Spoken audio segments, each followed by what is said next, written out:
I will never forget what my father told me when I announced my engagement. He took me to the side and said, "Zoe, are you sure about marrying this man, Peter? I know you're in love with him, but I don't think he's a good match for you." "Why are you saying this, Dad? He loves me and respects me. I don't care if he's not as well off as us." "I know that, Zoe. You know, I built my riches from nothing. I would never disrespect the person who does not belong to my economic class. But Peter is a very sketchy man, and his mother is no different." "What do you mean, Dad? I don't understand." "Call it a father's instinct, so. This man doesn't love you. Yes, he showers you with affection, but always talks about how rich you are. I heard him flexing to his friends that he bagged the rich brat." Julia just laughed with him and agreed. "You must be mistaken, Dad. Peter would never say those things about me. Julia also loves me a lot. I'm sure she would scold Peter if he tried to joke like that." Sometimes I wish I had listened to my father. He didn't know what he was talking about. I was a stupid girl in love. My mother passed away 2 years before I got married. My dad was sick and wasn't long for this world. I was desperate to hold on to something that would give me the will to live. Peter and Julia became those people. My dad was a rich man. He made a series of good investments that made him very financially well off. I worked hard at my job and got a moderate salary as well. All in all, we were pretty comfortable in life. My husband Peter and his mom Julia weren't that well off. Yes, Peter did earn more than me, but he came from a very humble background. His field wasn't good enough to make him a millionaire. Peter did hold some resentment towards it. He and Julia liked sophisticated and expensive things. He often complained about not having enough money. I was always glad to help them out with the little allowance my dad gave me. I even let Peter and Julia move into my house after marriage, but neither Peter nor Julia were happy with my house. They said, "It's such a shame that you live in a small house. Your dad literally lives in a mansion. How come you bought such a small townhouse?" "I don't earn a lot, Peter. Dad lives in a mansion because he has lots of money. I'm a simple office employee earning a moderate salary. This house was difficult for me to buy as well. Dad helped me out with the down payment." "Well, if he helped you out, he should have got you a better place. I'm sure your mom had left him something to give you when you became older." "I'm not entitled to anything, Julia. Whatever my mom left behind is my dad's now. She died suddenly, so there was no will. I don't mind if I don't get anything. I'm happy with the way things are." "That's a ridiculous thing to say, Zoe. I sure would have loved to inherit a lot of money. You know what? Your dad should trade houses with us. He lives alone, so he doesn't need the space anyway, right, Mom?" "Yeah, Peter's right, Zoe. You can ask." "Absolutely not. That house is my dad's, and he deserves to live comfortably as long as he is alive." "Well, he will be alive for long now that he's sick. We can wait and compromise for a few years and see what happens. Ultimately, everything will be yours after your dad dies. You will have plenty of money to buy a big house and more." The way Julia and Peter were already making plans to spend my inheritance was super disturbing. It also didn't help that they regularly asked me to ask my dad for more money. It's not like we were hurting for cash. Peter and Julia simply wanted the millionaire life, even if they weren't one. Honestly, I was getting tired of their behavior. However, the real drama happened after my father passed away. My dad's cancer took him away from me. Pretty soon, I was devastated but got little support from Peter or Julia. They were only concerned about the date of the will reading and didn't even help with the funeral. Hell, they refused to attend the funeral because my dad was no one to them. I was heartbroken and furious at that point. My dad's words kept coming back to me. I was getting suspicious of them and started to have doubts about their intentions. I was afraid that they were really after my inheritance money. They were not allowed to be in the reading of the will. Peter and Julia said, "Why the hell are we not allowed to read the will? This is ridiculous. Lawrence was my own father-in-law." "Yes, this is ridiculous. We are family and should be present for this event. We have the right to know what Lawrence left in the will. At least my son should be allowed to be there." Your son is not in the will, Julia, so he cannot read the will. Why are you two so obsessed with inheritance? You didn't even come to the funeral. It was funny how my dad was suddenly family when it came to getting an inheritance. I was pretty annoyed at Julia and Peter.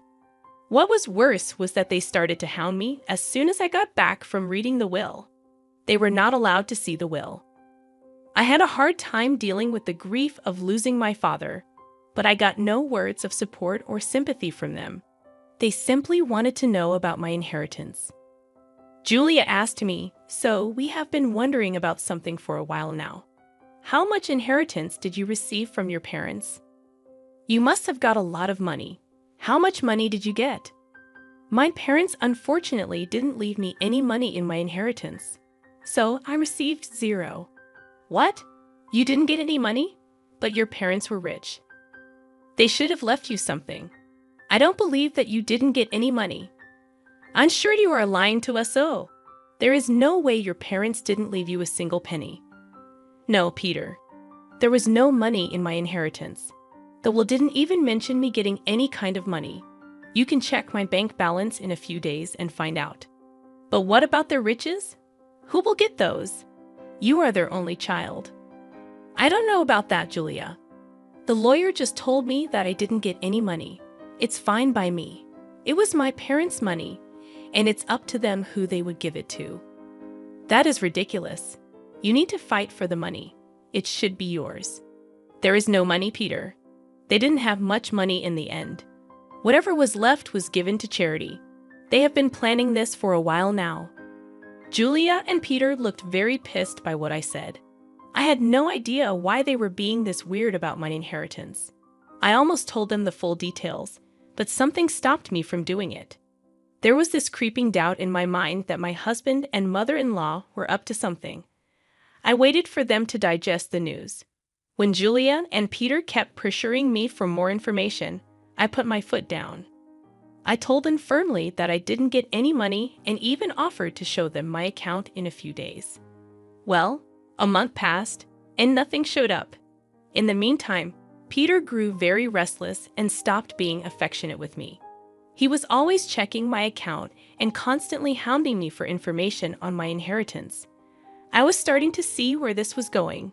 Finally, one day, I decided to put an end to it. I showed them my bank statements and said, "See, I told you that I didn't receive anything. I'm not hiding any secret inheritance money from you. Do you believe me now?" Wow, our years of hard work just went down the drain then. So his parents weren't rich, and she didn't even get $100 in the will. This is ridiculous. I can't believe this. I can't believe this either, Mom. I stayed in this marriage for nothing. I married Zoe for nothing. It was all a waste of time. What the hell does that mean, Peter? Why are you talking like this? Why do you think he's saying these things, Zoe? Who the hell would marry you without thinking about the money? My son simply married you so that we can bank on your inheritance. Now I see that you didn't even get a penny. I can't believe I wasted 5 freaking years on a useless girl like her. I could have done so much better. I was stunned to hear them speak that way about me. I could finally tell that Peter married me for money. My parents were right about him and his mom. They were freaking gold diggers. I was so freaking done with my husband and mother-in-law. I was breaking inside, but what they said next turned me into stone. Julia looked at Peter solemnly and said, "What is done, Peter. But now it's time for you to divorce Zoe. There is no reason why you should stay with her anymore. You will have time to find a new rich wife. This time, we will make sure she actually has some money to her name." Are you freaking kidding me, Julia? You are asking Peter to divorce me over money. Peter, are you going to listen to her? Of course, I would listen to her, Zoe. I married you so that I and my mom could have a comfortable life. We grew up poor, and I didn't even go to college. I had no way of earning a lot of money. So, you pretended to love me and then tricked me into marrying you. You thought that my parents would give me lots of money that I would readily share with you. Yes, that's what I thought. It was the only way I could give my mom the life she wanted. But now I see that my efforts were in vain. Mom's right. I need to divorce you and keep looking." I was stunned by what Peter said. He said those things so nonchalantly that I started to question my own sanity. Julia and Peter went on to express their frustration at my marriage and myself. I didn't hear a word after a while. I was too busy coming to terms with what they just threw at me. Their total lack of reaction and Peter's sudden shift in behavior were both depressing and angering to me. After a point, I was so mad that I wanted to scream and throw things. However, I didn't do any of that. I calmly said, "Okay then, Peter. If a divorce is what you want, you will get it. I was never the one to say no to your demands. I might as well give in to your demand now as a last favor. So, you will agree to a mutual divorce. It'll save us both a lot of money. By the looks of it, you don't have much to go on anyway. Don't think of this as an opportunity to get alimony from my son. We will fight you tooth and nail before you give up that dream. You better preserve your lawyer fees and agree to a mutual divorce. It'll be best for you." You're right. I don't have a lot of money right now, so I decided something. I will agree to a mutual divorce, but you have to sign a clause saying that we won't share any of our assets with each other. That's not a problem at all. You don't have much, and neither do I at the moment. If you can forego alimony, I'll agree to sign a divorce and won't claim anything from you. Me and Peter discussed the details of the divorce and made sure we were on the same page. I could see that Julia and Peter were both happy about me not making a fuss out of the divorce. I guess they didn't expect me to be so calm about it. Truth be told, ever since that day, I have been crying on my way to and from work. I used to sit in the parking lot of my office and cry for an hour before and after work. Peter never noticed my puffy eyes or even asked why I was leaving early for work and coming home late. Julia didn't even bother looking at me after she discovered that I had no money. All of their behavior just made me even more determined to get out of the marriage as soon as possible. I actually had Peter and Julia move out of my house to a rented space in the neighborhood. They soon settled in while we waited for the divorce to finalize. True to his word, Peter didn't demand a share of my house. I also didn't ask for alimony. In his eyes, it was a fair deal.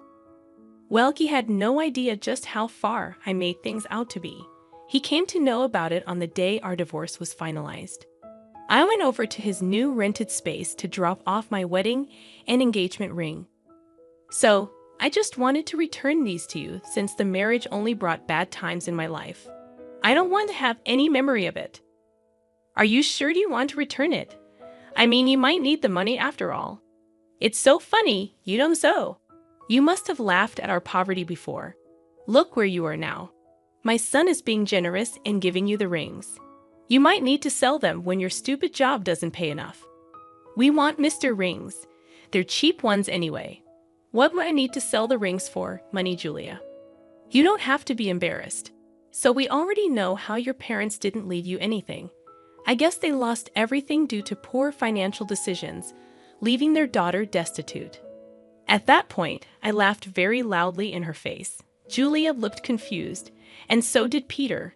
I could tell that Peter was somewhat annoyed by his mother's behavior, and he was also surprised at my laughter. Julia said, "Why the hell are you laughing, Zoe? Did I say something funny?" It's freaking funny how you think I'm destitute, Julia. It's also funny that you think my parents lost all their fortune. Well, of course, you're destitute. Your parents didn't even leave you a penny. They surely messed up and ruined your life by not leaving you an inheritance. I never said that I didn't get an inheritance, Julia. I simply told you that I didn't get any money. My parents did, in fact, leave me plenty of inheritance. What the hell does that mean? You have an inheritance. I'm so confused. My parents could see you and Julia for the little gold diggers you two are, so they made a secret clause in their will. It said that I would receive no monetary inheritance. Instead, I was given this entire neighborhood as my inheritance. What? You own this neighborhood now. How is that possible? We would have known about your inheritance if this was true. We even signed the lease with an estate manager who didn't tell us the name of the owner. My parents wanted me to wait for a year before I got my inheritance. They wanted me to test you too and see if you are really with me for money or love. Well, of course, you failed the test, and now you won't get anything from me. Also, the estate manager was appointed by my parents to take care of the property before I inherited it. They were smart people, you know. That is impossible. I don't believe a word you're saying. You're just embarrassed because you don't have money anymore. Oh, really, Peter? Is that what you and your mother have concluded from this? Well, why don't you call your landlord and find out from him? Don't worry, we would do that. Then everyone will see just what a big liar you are. Julia and Peter called their landlord and asked about what I said. Since their landlord was the estate manager, he told them everything. Julia and Peter were stunned. They looked really panicked. After cutting the call, they said, "You lied to us. You tricked us into thinking that you don't have anything, but you own the entire housing society now. How dare you trick us so? You wanted all your riches to yourself, so you tricked Peter into divorcing you and made him sign papers that he wouldn't claim anything from you." I laughed at their audacity to turn this one on me. It was finally dawning on them that they had messed up royally, and now it was time for some sweet karma. I said, "It's funny you accused me of tricking you too, Peter. You tricked me into marrying you by telling me that you love me. Julia, you helped your son in this plan, and you were the one to tell him to divorce me. If anyone here was being a scammer, it was you two. As for my inheritance, you asked me how much money I got, and I answered truthfully. This was all a misunderstanding. So, what happened is in the past. Why don't we just try again in the new light? We did spend 4 years together. It would be a shame to throw it away. So now you want me back in your life. Funny how you were desperate to start afresh with a new girl. I hear that you are already seeing someone rich. Don't worry, I'll inform her about what a snake you are." Peter and Julia started to beg me not to mess up this new relationship. Peter told me that since I wasn't ready to give him another chance, I shouldn't mess up his future. I told him to freak off. Also, I informed them that I will kick them out once the property is transferred to my name. They panicked at that and started to beg me even more. In the weeks that followed, Julia and Peter showed up at my house to beg me to forgive them. Peter and Julia already have an eviction on their record, so it is unlikely anyone would give them rent. The only reason they were staying on my property was that I asked the estate manager to allow it. I also called Peter's new victim and told her everything. She was horrified by what Peter and Julia did and broke up with him instantly. She even showed me the texts. After this fiasco, Peter and Julia beat down my daughter, called me names. I promptly called the police and had them off my property. After I got my inheritance in my name, I kicked them out very swiftly. They didn't expect me to go through with the threat. They did show up on my property again, and the police were called. The cops gave them a stern warning, and I filed for a restraining order. Turns out the entire town knew about what happened.